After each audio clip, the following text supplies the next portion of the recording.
In Cairo, a muezzin calls faithful Muslims to prayer.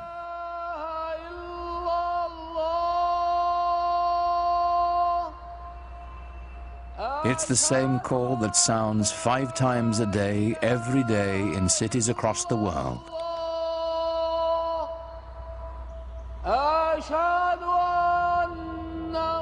Nearly a quarter of the people on earth respond to it, bound together by the enduring spirit of Islam.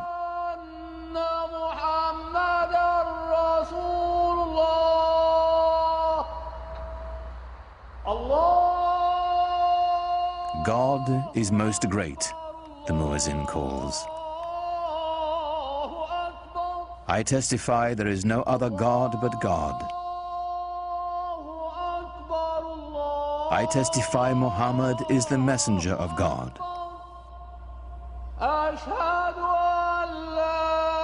Come and pray. Come and flourish.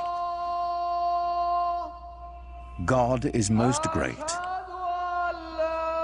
There is no God but God.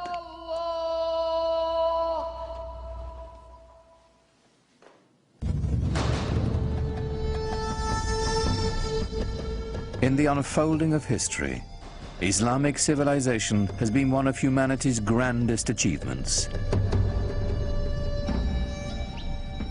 A worldwide power founded simply on faith. A spiritual revolution that would shape the nations of 3 continents and launch an empire. For the West, much of the history of Islam has been obscured behind a veil of fear and misunderstanding. Yet Islam's hidden history is deeply and surprisingly interwoven with Western civilization. It was Muslim scholars who reclaimed the ancient wisdom of the Greeks, while Europe languished in the Dark Ages. It was they who sowed the seeds of the Renaissance, 600 years before the birth of Leonardo da Vinci.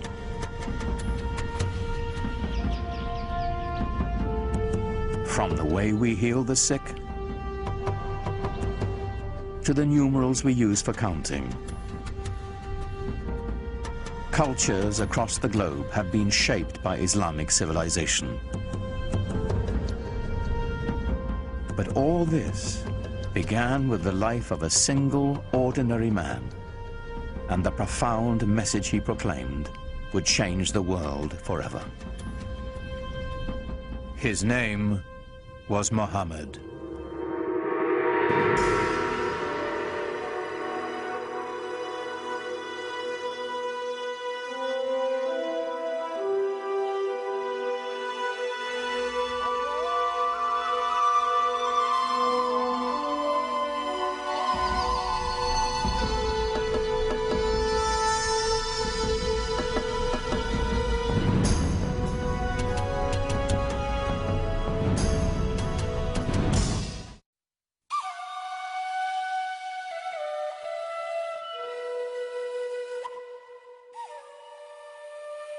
To Muslims, the life of Muhammad is a story revered, in its mysteries as much as its certainties, that our beliefs held sacred. Whatever we can tell about the Prophet, of course, is screened through the filter of what has been preserved over the centuries and what people have wanted to preserve. And it's very difficult to pull out from all of these different sources that are very adoring and the ordinary human being that the person that he was.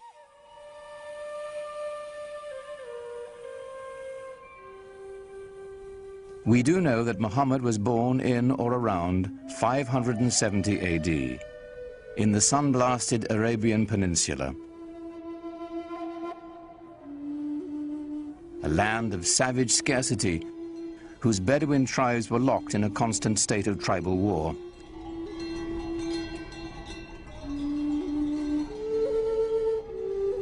While still an infant, Muhammad's parents gave him his first taste of life in the desert. Muhammad was from a town, Mecca, but he was sent off to live with the Bedouin because the people, even in the town of Mecca, felt that the Bedouin were the holders of the deeper cultural Arab values. And the Bedouin view the townspeople as having lost their really authentic roots in Arab culture and the poetry and animal husbandry and all the things that they do so well. By the time Muhammad was 6, both of his parents had died, and he was taken under the protection of his uncle, chief of his clan. Being an outsider gave him a singular perspective.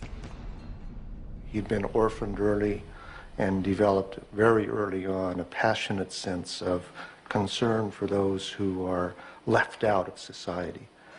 To be orphaned in a tribal society where clan and family relationships are your keys to everything, success, status, honor, dignity, is to face what it really feels like to be marginalized. And that obviously had a very deep impression on him as a young man. In some ways, it was detrimental, of course, to grow up without parents, but in other ways, he was so adaptable. He had many parents, he had many fathers, he had many mothers, so it made him a child of everybody.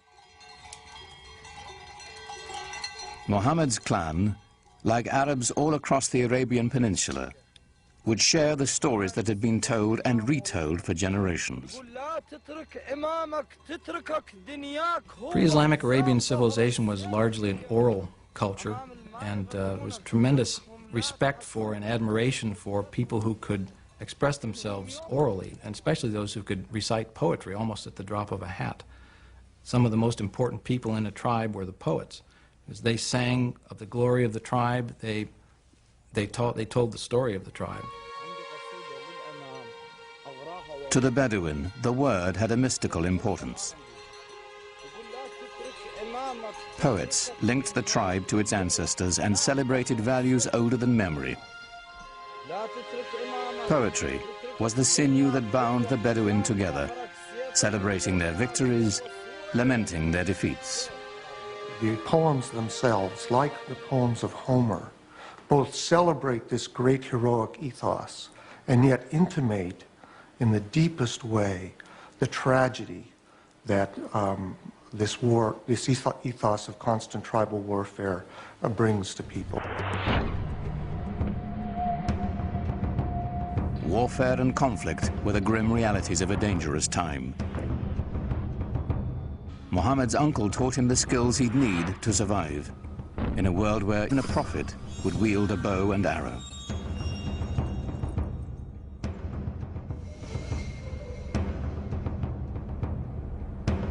In a wilderness punished by the elements and bereft of water, rivalry over a single well could provoke a blood feud for generations. A real rivalry, real battles, and sometimes quite bloody. So the allegiance of individuals was to the family immediately, and at a larger extent to the tribe. Without the tribe's protection, no one could endure. Scattered across the peninsula were countless factions, all embroiled in bitter struggles, each defending its precious grazing lands, trade routes, and most importantly, its wells. Well, you have to understand, and most of the lands are dry. And so water is something that's everyone always considers precious.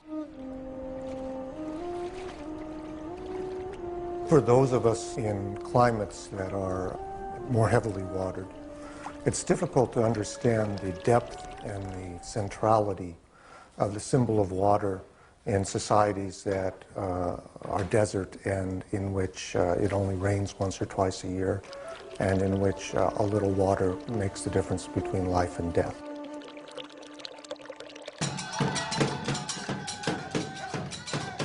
Each clan had its own separate gods and totems. To water and wind, fire and night.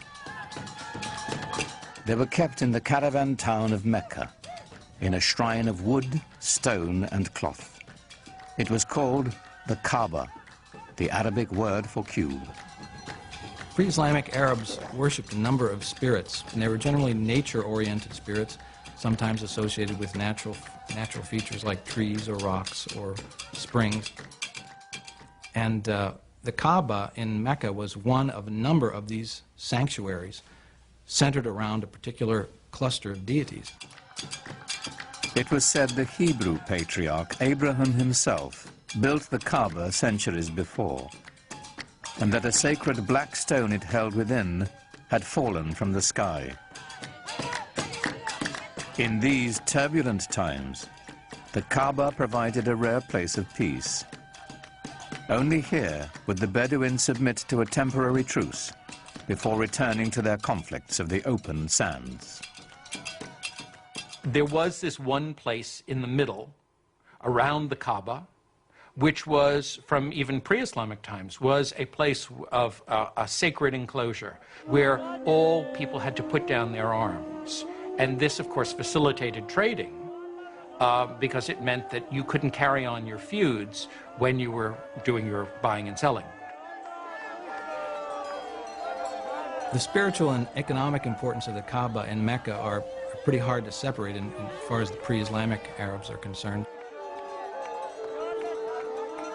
The Kaaba made Mecca a vibrant center for trade. Here were found Arabian incense, exotic perfumes and Indian spices, Chinese silks and Egyptian linens. But perhaps the greatest treasure to be found at Mecca was the rich mixture of cultures. There were people who came through town who had all kinds of interesting experiences to relate to faraway places. The local religion was mixed. There were Christians, there were Jews, and there were also the Arabs of the desert who followed an animist type of religion. Muhammad's world was a center of trade, connecting the Mediterranean Sea to the Indian Ocean, linking the aging empires of Byzantium and Persia to the great bazaars of India and China.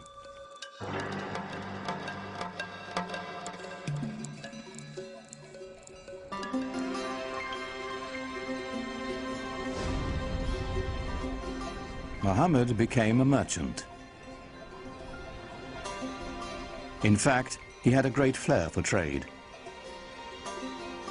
At the age of 25, while leading a caravan northward to Syria, his talents caught the eye of the shipment's owner, a wealthy widow named Khadija. She was so taken with Muhammad, she proposed marriage. Ah, Khadija. Well, I think she was a mentor as well as a wife, a very strong lady who had her own business, and Muhammad was helping her out. So it was a wonderful partnership, and I'm sure he learned a lot from her. He had a tremendous amount of contact with merchants coming from different parts of the world, passing through the Arabian Peninsula. I think he was a very intelligent man, very open-minded, and he was able to communicate with a great variety of peoples. He must have had great charisma as well. Muhammad had a way with people and with resolving their disputes. Once, when the Kaaba fell into disrepair, the clan chieftains quarreled over who would have the honor of putting the sacred black stone back where it belonged. Before violence could erupt, Muhammad proposed an equitable solution.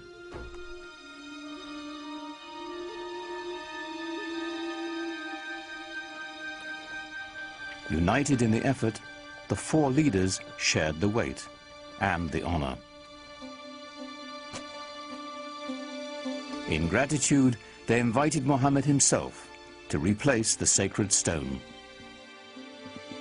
He became known as Al-Amin, the trusted one. There are all kinds of indications that he was tremendously interested in religious questions. This is obviously not something that an ordinary person probably was interested in those days. He talked to sages, Arab sages. He talked to Jewish and Christian sages who lived in the area. He used to go up into the rock hills around Mecca and meditate and think about things. And at some point had this extraordinary vision, which is spoken about very evocatively and elusively.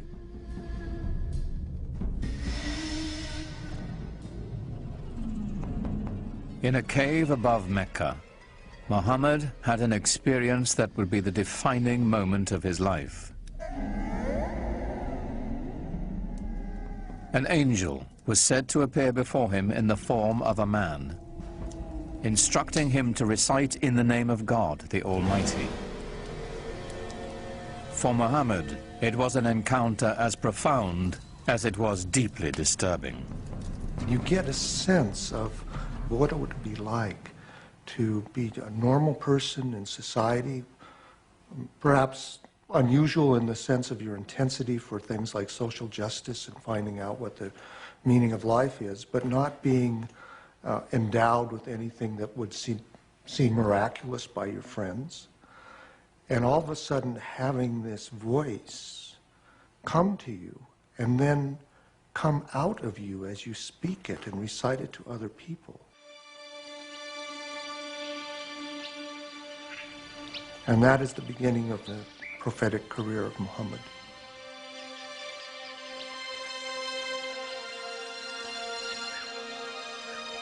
The months to come would bring more revelations. Powerful words of a lyrical quality, more beautiful than the most exquisite Arabic poetry.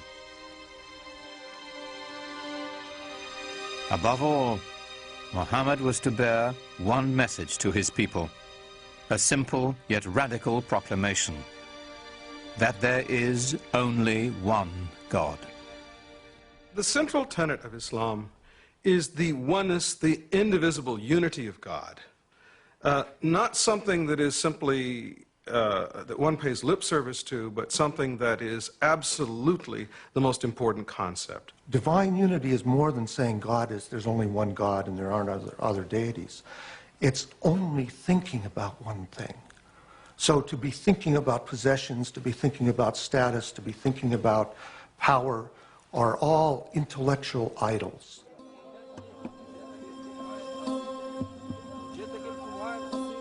The implications were staggering. One God meant one people. No more tribal divisions. To the poor and unprotected, the prospect was revolutionary. Seems to me that one of the most important things in his early teaching that isn't often talked about is the strong social justice message that he delivered. In Mecca of the time, there was an increasing separation between the haves and the have-nots. He insisted that this was not to be and that we should share the wealth, and it was this social justice message that I think that really got him a hearing among many of the folks. So coming with Islam, it was a new order, a new way of life. And it was a beautiful way of life because everybody was equal, black, white, men, women, children. So it had that type of universal appeal, which I think was the reason why Islam spread so rapidly. Many were moved by Muhammad's message as he began to speak out in the community. It had the suppleness and symbolic depth of the great pre-Islamic poems that had been created by this people and that had given this people in Arabia such an extraordinary ear for verbal expression, where verbal expression was the commanding cultural force. Some people called him a poet, and there's a Quranic surah basically saying, Muhammad is not a poet. Poets speak through desire. This is not the voice of desire, this is the voice of God. Muhammad's following began to grow. They called themselves Muslims, for those who surrender to God. They set out to preserve the message Muhammad had brought. This was the beginning of the Quran. The Quran was revealed orally. But very soon people realized that it had to be written down in order to make sure that it wasn't corrupted and that the original message was maintained. And from a very early date, and it's very unclear when that date was, because no early manuscripts of the Quran survive, people began copying it down. The Quran is a revelation of spiritual teaching, of both ethical and social guidance. It was revealed and remains in Arabic. And what's so extraordinary about the Quran is its naturalness, so that it can say the most powerful cosmic things with a sense of intimacy, so that power and tenderness come together constantly in the Quranic language. With words alone, the Quran delivers its vision to the faithful. Its imagery conjures a picture of the afterlife that resonates with all the power of traditional Bedouin poetry. Imagine yourself in the desert, surrounded by dust, by the glare of the sun. You wear cloaks to cover your body because the wind will just sear your skin right off your face. And you walk into an oasis. The temperature drops dramatically. There's a quiet there. The wind is no longer howling. Everywhere you look, you see green and color. The world of water and paradise are symbolically tied to one another. And the Quran can conjure that up with just a few briefly chosen words.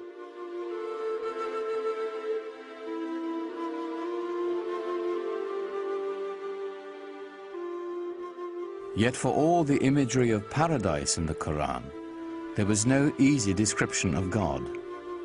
The mystery would remain. It's very difficult to talk about God without reifying God. Reifying to make God into a thing, or anthropomorphizing God, to make God into a projection of our own human self.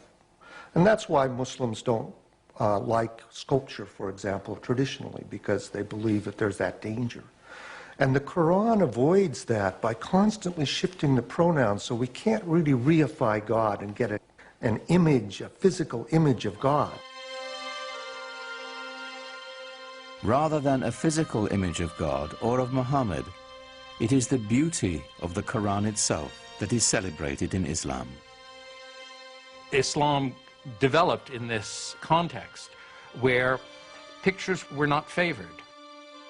The Quran, as it was revealed, was God's representation on earth, and Muslims felt from a very early time that the only just representation of God's word, was the Quran itself, not any picture of God, certainly not, because you couldn't represent God, and certainly not a picture of Muhammad, because he wasn't divine.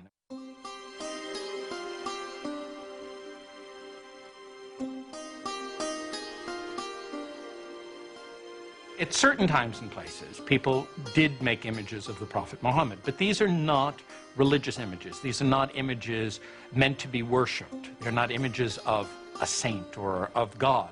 They are images of Muhammad as a historical figure. He's sort of given honor by having a very bright blue background or a white cloud near him, but he's not otherwise distinguished from the other characters in the story. At other times, people did represent the Prophet, but he was always represented with a white cloth over his face to hide his face, so that there were different approaches to doing this. But in all of these are not devotional images. You're not supposed to look at them and pray towards them. You're to learn more about the history of your religion, with the emphasis on history from them. As Muhammad's community grew, so did the opposition. People, of course, were skeptical and said, look, if you're a prophet, where's your miracle? And the prophets in the Quran, Moses had miracles, Jesus had miracles. Where's your miracle? The Quranic answer to that challenge is, this is the miracle, this Quran. But that wasn't miracle enough for the people who defined themselves by the gods of their ancestors and the totems of their tribe.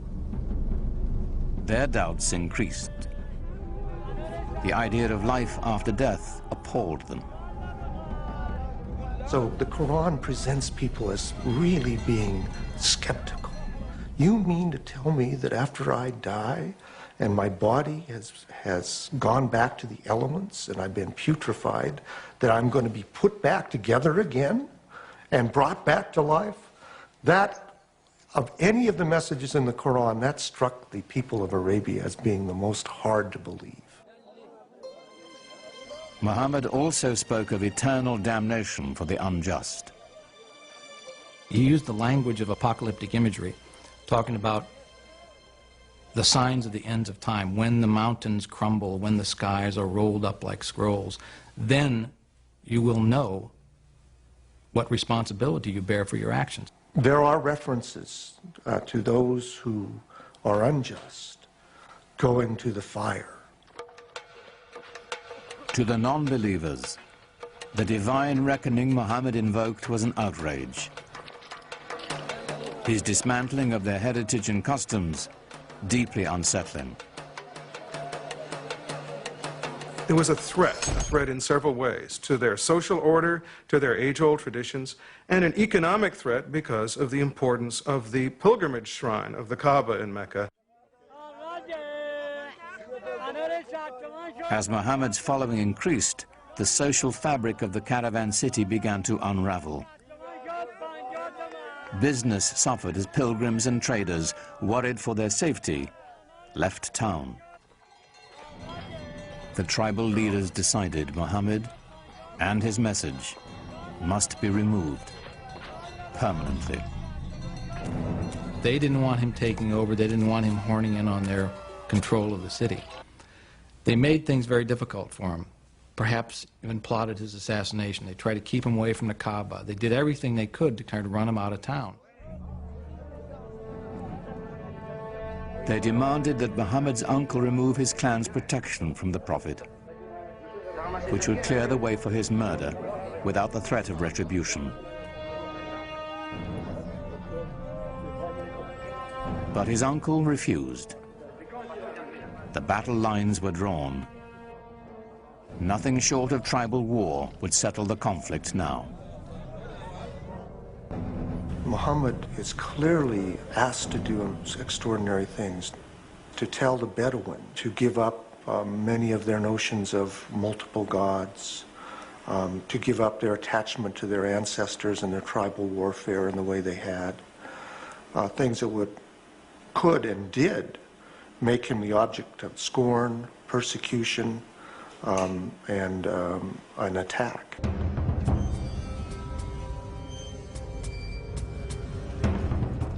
Muhammad's followers were forced from the marketplace and starved. Those without clan protection were tortured and killed.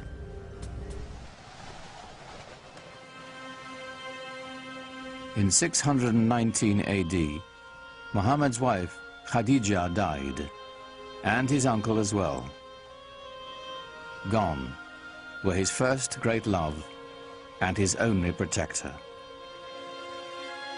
Here at last was the opportunity his enemies had been waiting for.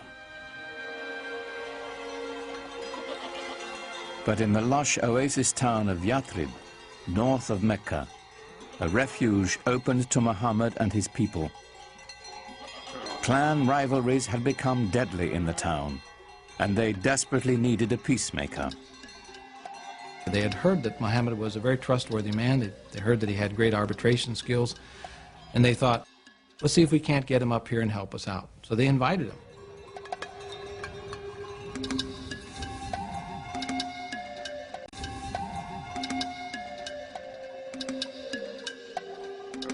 Muhammad agreed to travel to Yathrib and settle their disputes in exchange for a safe refuge for his people.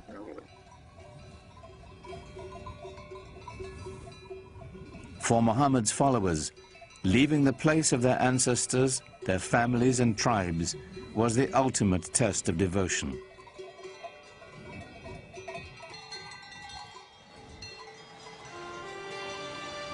In doing so, they began a new community, a new tribe. For the first time, they were bound together not by blood, but by faith.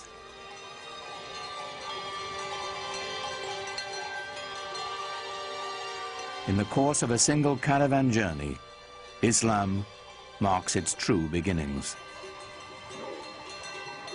Their journey is known as the Hijrah. 622 in the Christian calendar marks the Muslim year 1.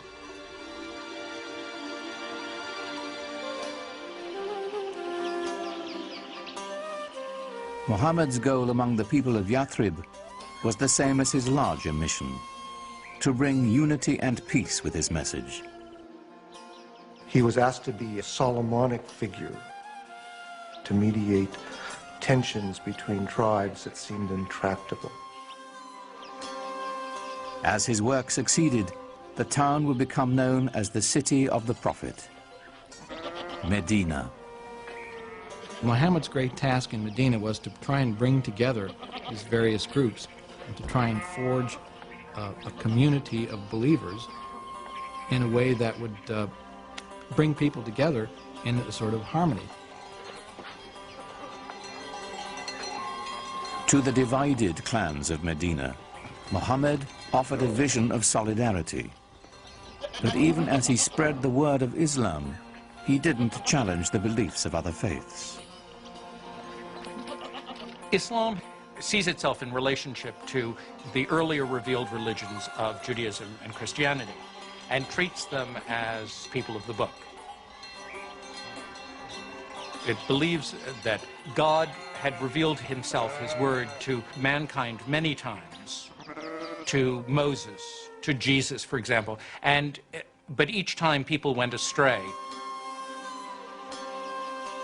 Throughout the Quran, we have a sense of the humanity of Muhammad, his humbleness as a person, and the extraordinary challenge of the mission he was given by this divine revelation.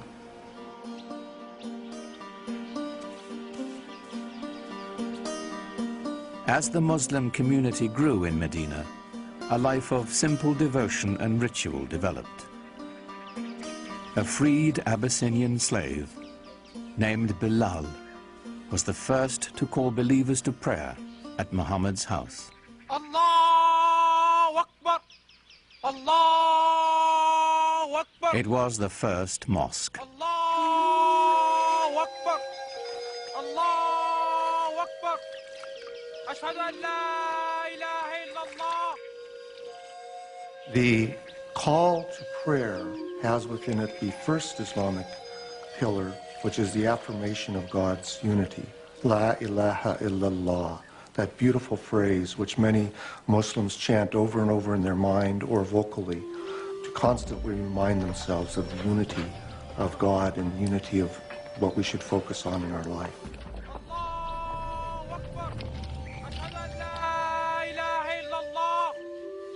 أشهد أن لا إله إلا الله أشهد أن محمدا رسول الله. Praying together is a good thing. It cements the idea of belonging to a movement, to a religion, to an organization, to a community. The result is something very, very powerful, even to watch, even for a non-believer or someone from another religion. We carry out physical gestures of prayer in worship that unify our body and our mind and our soul, all at the same moment of bowing and touching our head to the ground toward that exact center. What could be a more powerful symbol of unity? It's said that while he was in Medina, Muhammad received a revelation instructing those in prayer to face in the direction of the Kaaba in Mecca. Though filled with pagan idols, it was still the shrine of Abraham, the first believer in the one true God.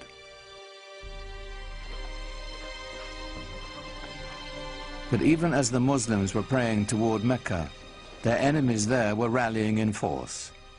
Their goal, to wipe out the Muslims.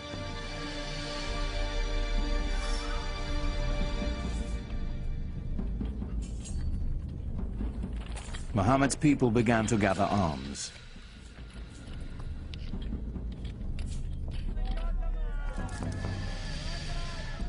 Though the Muslims prepared as best they could, they were outnumbered and outmatched. They mustered a force of only 313, mostly old men and boys, with few weapons. While the approaching Meccans were heavily armed and 1,000 strong.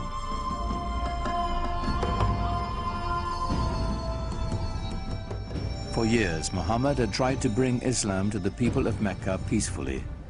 Now it was time to fight.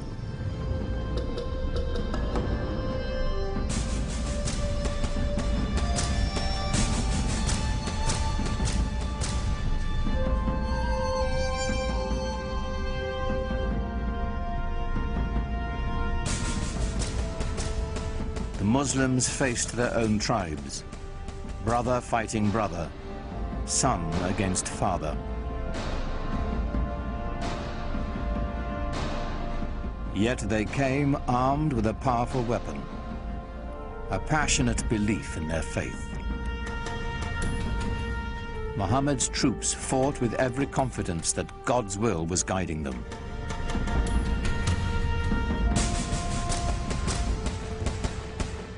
They fought 3 very, very bloody battles. At one point, the entire young Muslim community was right on the edge of annihilation.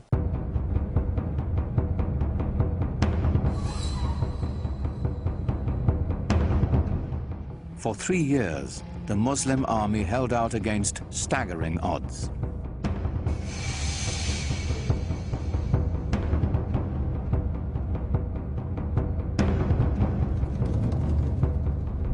As word of the fighting spread, other Bedouin tribes saw God's hand in Muhammad's victories. One by one, the peoples of the desert began to join in his struggle.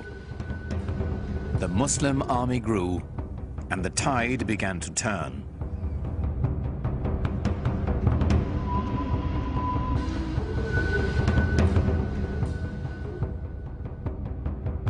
The Muslim forces advanced to the outskirts of Mecca. It was a furious siege that lasted for nearly a month. Until, finally, the city fell to Muhammad.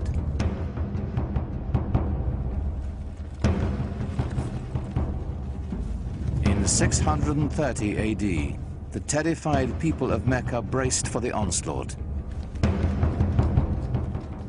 Muhammad's army was returning home, now 10,000 strong.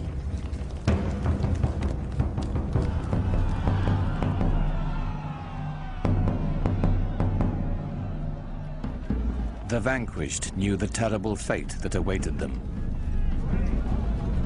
According to the modes of tribal warfare, the Meccans could expect a big revenge. The men are usually killed, women and children are sold into slavery. There's little pity for the loser in a tribal war. Of course, that's standard around the world.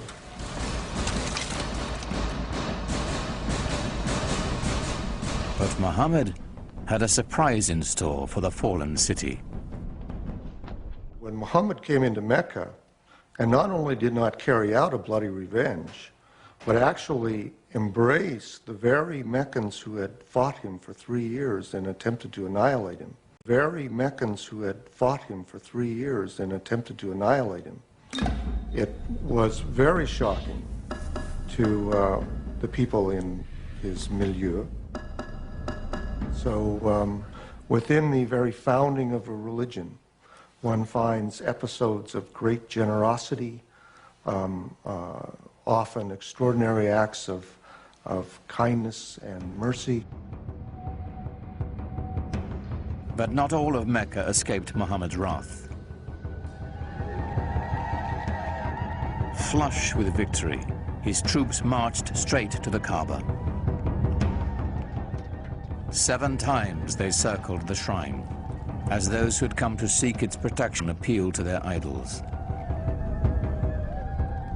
But it was not the pagan people Muhammad had come to destroy. It was their gods. He raised his staff, and the tribal gods of his ancestors smashed into dust. When Muhammad entered Mecca and entered the shrine and destroyed the idols in the shrine, this is of great cultural and symbolic importance in Islam. By breaking the idols, he was breaking apart the tribal system in which each tribe really had its own independent deity. This was shocking to the Bedouin. This was saying the gods of our fathers are being destroyed. In some sense, you're saying that our fathers themselves were deluded. How can you say this in a tradition in which relationships with one's father and tribe were primary?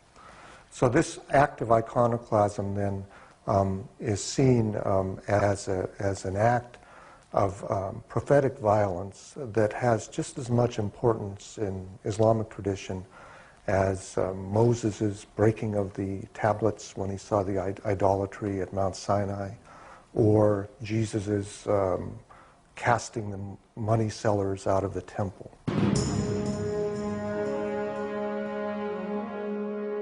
The destruction of the idols was a new beginning, a breaking from the past and the creation of a powerful new force. Mecca was just the beginning. One after another, the tribes of a nation were summoned to the fold and united under the banner of Islam. A worldwide community of faith was begun, born in an extraordinary alignment of history, personality, and conviction. What Muhammad did was to bring a sense of solidarity, a sense of mission, and he united all these separate segments within the peninsula. From then on, moved eastward, westward, northward, southward.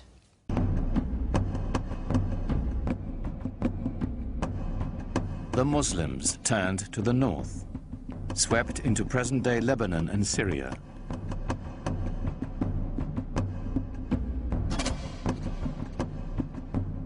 They continued west into Egypt and quickly across North Africa, fortifying the coastline of the Mediterranean. Only the seas stopped them.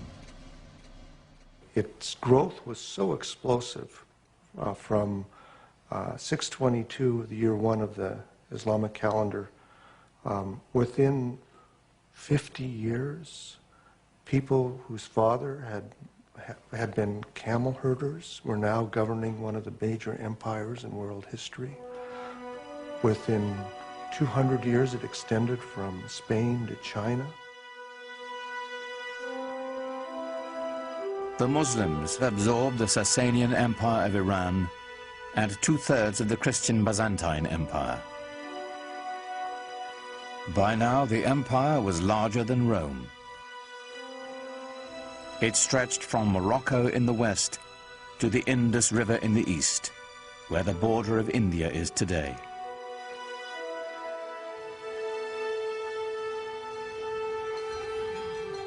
How had it happened that so small an army could conquer an area so large, so fast, so easily? Islam's success in expanding into the central Middle East and across North Africa was due in large part because people were fed up with previous regimes. So the idea that Muslims were going across the world saying convert or die is really not accurate, not at all.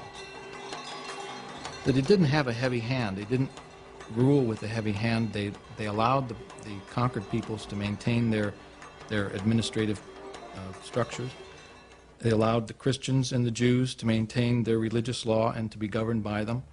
And so, in many cases, conquered peoples did not feel the presence of the new regime very heavily.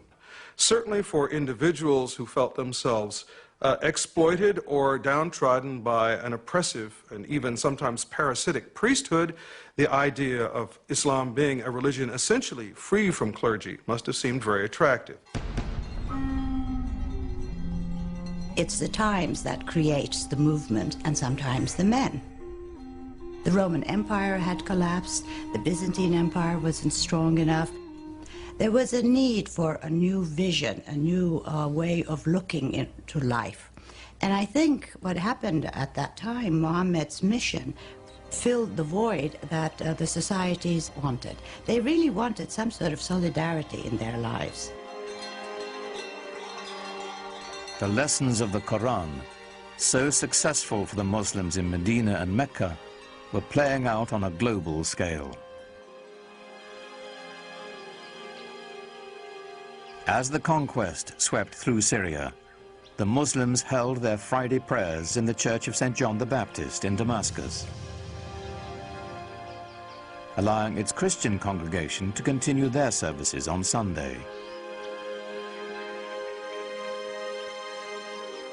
Side by side, the two faiths shared the same building, in peace.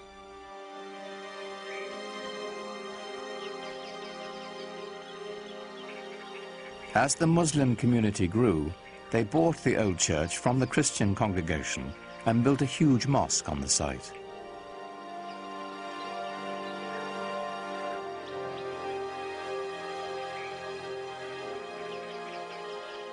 With Byzantine artisans, they decorated it with golden mosaics of an Islamic paradise.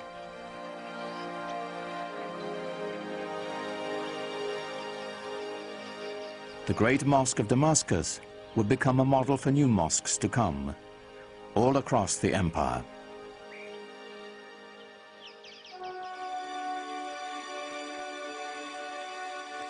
The Arabs transformed their conquered lands, maintaining, improving, or expanding the infrastructure. In Tunisia, building on Roman ruins, they devised an ingenious system of water purification, using gravity to separate fresh water from sediments. Part of this system were these two enormous basins that they built outside the city walls. The clean fresh water would flow over into the larger basin, where it would then be distributed by pipes to the city. This is, hundreds of years before anyone in Europe ever thought of having running water.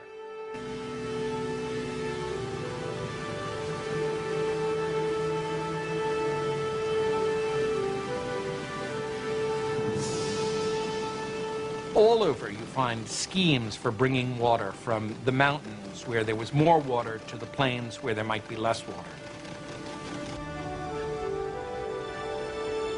They resurrected elaborate irrigation systems, filling the old stone aqueducts with precious water.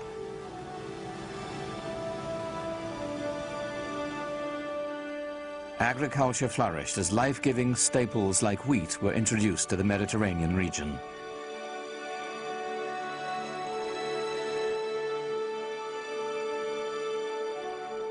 But Muslims saved their most monumental feat for the holy city of Jerusalem. Islam's first great work of art is the Dome of the Rock. It was built in a city that was holy to Christians and Jews, and it's spectacular.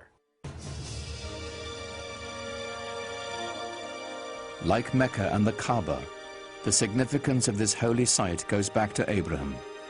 For the rock within goes back to Abraham.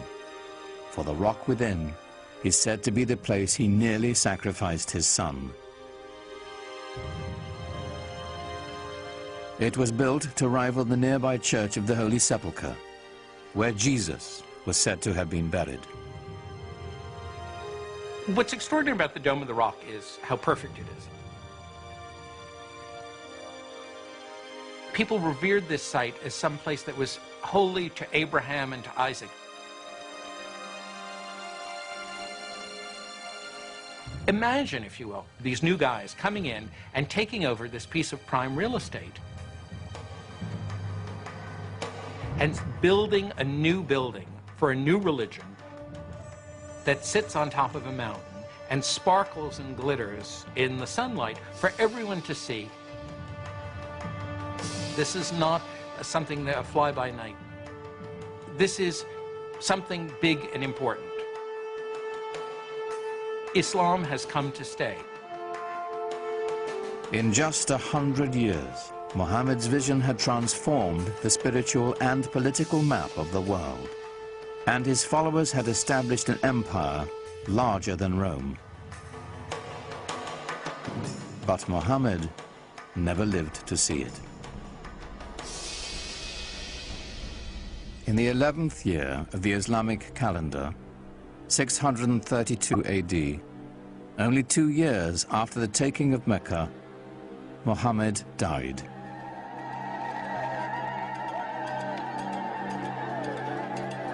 Medina fell into despair. For days, the city was consumed with sorrow and ceremony. He's known to have said that he wanted to be buried very simply, with no marker over his grave. He didn't want people to worship his grave. That would interfere with their worship of God. God had spoken to them only through Muhammad. Now that the Prophet had left them, perhaps God would as well. Muhammad's death set up a crisis in the young Islamic community. The question of succession was the first thing that really occupied people's concerns. At this point, there was a divergence of opinion as to how the community should go about choosing a new leader. According to the Shiites, the faction, the Shia of Ali, Muhammad had indeed designated Ali, his son-in-law and cousin, as his successor. The opinion that came to be the majority opinion, or the Sunni opinion, held that Muhammad had not appointed a successor during his life, but had said, after I'm gone, choose one from among your peers, from among the elders. And from the house there came out the man who would be his successor, Abu Bakr. And he addressed the people and said, if you worship Muhammad, know that he is dead. If you worship God, know that he lives forever. Here was the secret to Islam's strength and profound influence.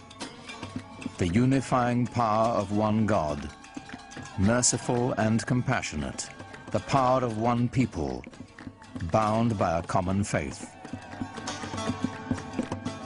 Muhammad did not lead the conquest or create the empire to come. The transforming power of his message did. Out of that message would spring a font of knowledge that would transform humanity, as Islam continued to spread its reach far and wide. Awaiting the Muslims would be a new age. They would be destined for enlightenment, for new horizons, and a clash of great powers, the like of which the world had never seen.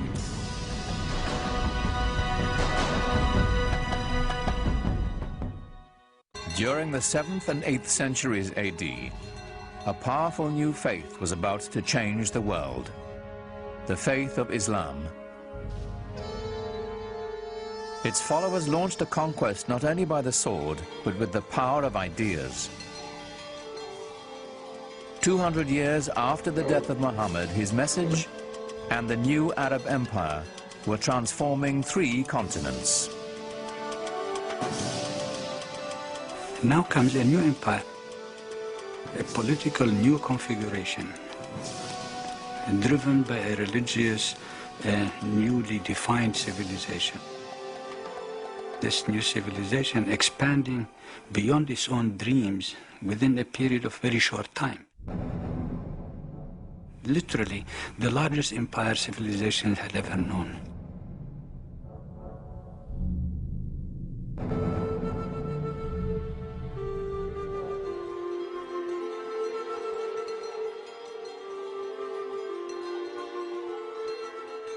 The Arabic word for conquest, fatu, literally means openings. Islam sowed the seeds of its faith to the four winds, and a world of opportunities opened before it. But the vast empire's spiritual core remained at its birthplace, the holy city of Mecca.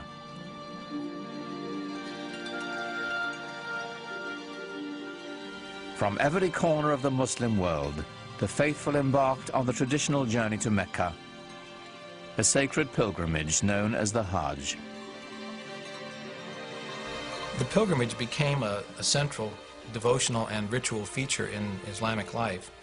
In fact, since the life of Muhammad himself, the pilgrimage has symbolized, probably more than any other Islamic ritual activity, unity among all people and equality.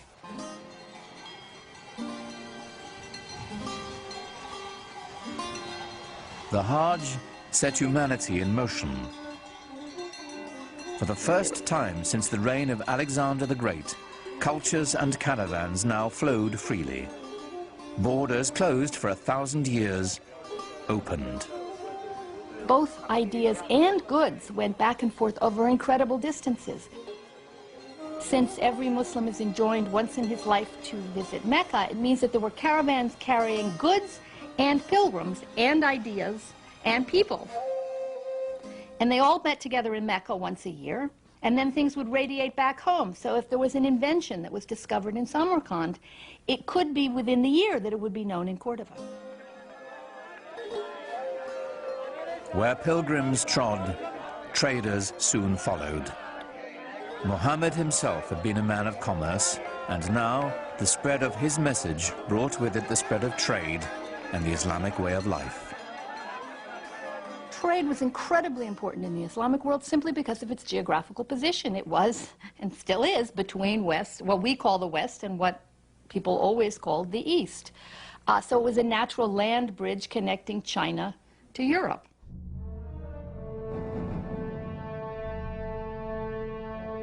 In only 2 centuries, Islam had extended its reach from Spain all the way to the edge of India. It took nearly a year to travel from one end of the Arab Empire to the other. At its heart was a fabled city of wealth. It was called Baghdad.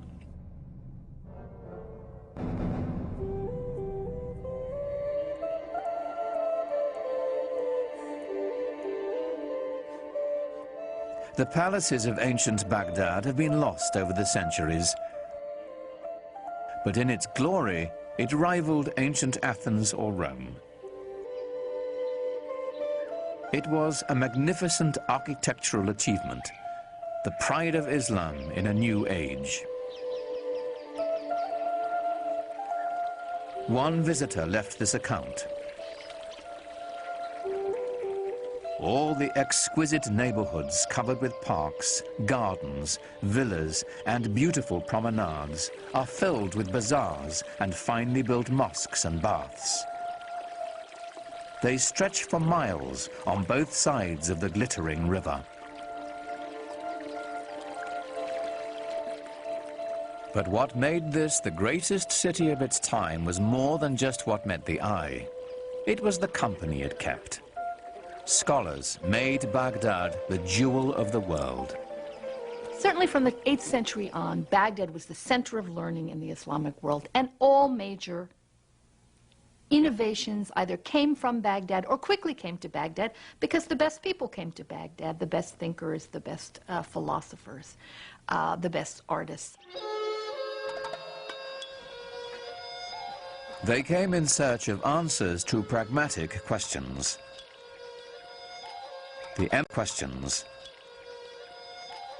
empire's meteoric growth had left its new leaders overwhelmed. They had staggering engineering and logistical problems to contend with. Solving them would take the greatest minds of the day. Under the new empire now, You are responsible for public hygiene, you are responsible for the marketplace, you are responsible for goods being sold in the marketplace. All of those require some basic elementary sciences.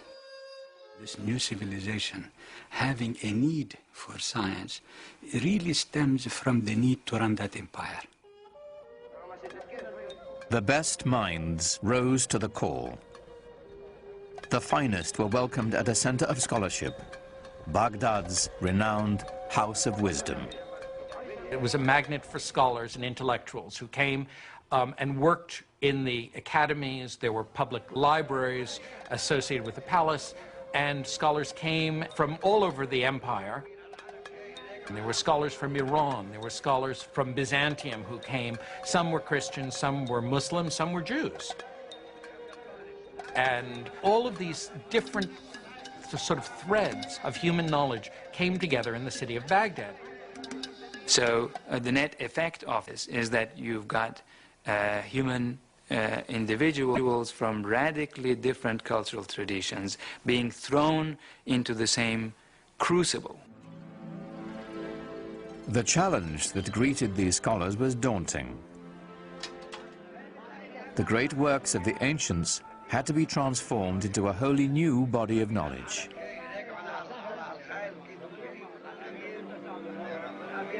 Competition for jobs developed within a new intellectual elite. From there on, every single scientist is competing for that job. They were competing among themselves almost just in the same way that modern bureaucrats and modern academicians will fight among themselves. Scholars were dispatched across the empire to locate as many ancient texts as possible. The first international scientific venture in history. Unlike their Christian counterparts, Muslim thinkers saw no insurmountable contradiction between their faith and the laws governing the natural world. So they embraced Aristotle and Plato, writers the Christian church considered blasphemous. So this is the time when we begin to see scientists, bureaucrats, what have you, going and seeking from whatever civilization that had any sciences before, be it the Greek, be it the Indian, be it the Persian, and so on. From the Hindus came mathematical concepts that guide us today. It was the scholars of the House of Wisdom who developed the system of Arabic numerals, still in use.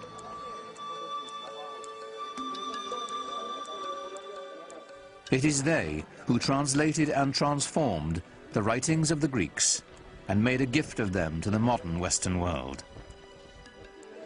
The Renaissance had its beginnings in Baghdad. They managed to assimilate quite a lot of the rich legacy of the Hellenistic world, translated into Arabic initially, which was then made available to all other participants in the new Islamic civilization. Arabic emerges as the language of learning throughout the region. This is a very significant development in human intellectual history. Having amassed the knowledge, the Muslims now began to challenge it. This was perhaps their most important contribution. The scientific process was born. They wanted to know why a very intelligent Greek scientist, whose text they were just admiring and they were verifying it, why would he make a mistake in the first place? So they began to dig. Was it because he didn't have the right instruments, or is it because he didn't have the right methodology to use the instruments for the verifications of observation? It is this spirit. You see, the spirit of questioning, the spirit of saying that we have to build science constantly on a systematic, consistent basis where we make a physical proposition of how the universe ought to be run, and the mathematical representation of that physical universe ought to match. Now you begin to have what I call the birth of the new Islamic science. Algebra and trigonometry, engineering and astronomy, countless disciplines integral to our lives today trace their roots to Islamic scientists. More surprising, perhaps, were their innovations in medicine.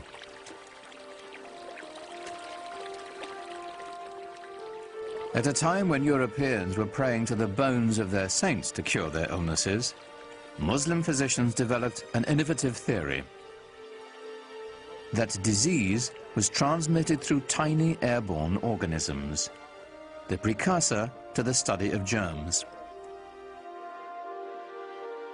They determined that sick patients should be quarantined and then treated. This is the basis of the institution most fundamental to medicine today, the hospital. Funded mainly through religious endowments, Muslim hospitals had separate wards for patients suffering from different kinds of disease. Even mental illness was treated. Their studies of anatomy were so sophisticated that they remained in use by Muslim and European physicians for 600 years.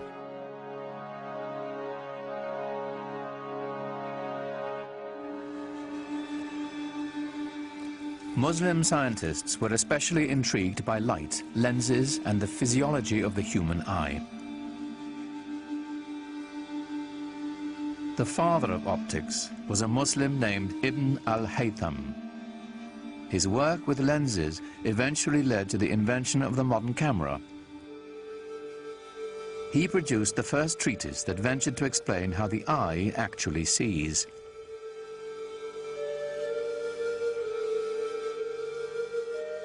A 1,000 years before the West dared to take up the practice, Muslim doctors were removing cataracts surgically, clearing them from the eye with a hollow needle. But for all this knowledge to transform and illuminate an empire, it had to be copied and shared across 100 different cities in the Islamic world. For this, there was a new invention, one that is still fundamental to learning and knowledge today: paper. Around the year 700, 750, when Muslim armies reached Central Asia, they encountered paper for the first time. And very quickly, the Muslim bureaucracy started using paper. You find that, within 50 years it's in Syria, and then a few years after that it's in Egypt, and then it's in North Africa, and then it's in Sicily, and then it's in Spain. And that's where Europe learned to make paper from. They learned to make it from the Arabs. We begin to have people with family names like papermaker. So in other words, not only that paper was available, it must have become a very, very widespread industry. And hence, the acquisition of books must have also become very easy.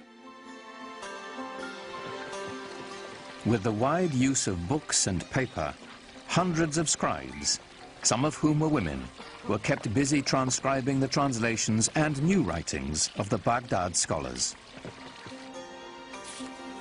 All of this knowledge that's being acquired from the Greeks and from the Indians and from Central Asia and stuff is all being written down in books on paper, and that these books are being copied and recopied and sent around. We know, for example, that there was a street of booksellers with more than 100 shops, each one with paper and books for sale.